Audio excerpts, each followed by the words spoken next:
बिस्मिल्लाहिर्रहमानिर्रहीम। अस्सलामुअलैकुम व्यूअर्स, उम्मीद है कि आप सब लोग बिल्कुल खैरियत से होंगे। ये दरूद आशिकान रसूल सल्लल्लाहु अलैहि वसल्लम का खसूसी वजीफ़ा है और इसके बेपनाह फयूज़ और बरक़ात है।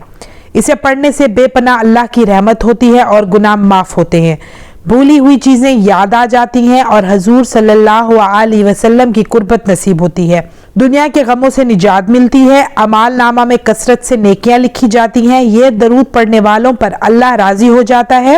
ये दरूद कब्र की रोशनी है। ये दरूद हजूर सल्लल्लाहु अलैहि वसल्लम की शिफात का सबसे बेहतरीन जरिया है। लिहाजा हर दुआ के आगाज़ और इख्तिताम पर ये दरूद पढ़ना चाहिए। हर मजलिस के शुरू में ये दरूद पढ़ना चाहिए, सुबह शाम, बल्कि हर नमाज के बाद ये दरूद पढ़ना बहुत मुफीद है। वाज़ो तकरीर के शुरू में हज के मनासिक अदा करते हुए मसाजिद में फारिग औकात में गोया जिस वक्त मौका पाएं इस दरूद को कसरत से पढ़ें। इंशाअल्लाह दुनिया और आखिरत में कामयाबी हासिल होगी।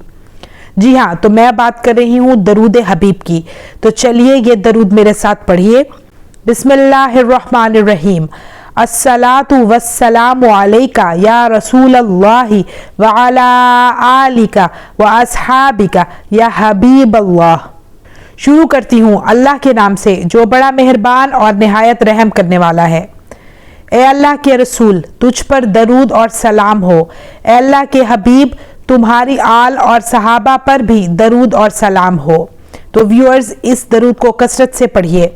मुझे दीजिए इजाज़त, इंशाल्लाह मैं फिर हाजिर होंगी। अपना ढेर सारा ख्याल रखिएगा, दुआ में याद रखिएगा। अल्लाह हाफिज़।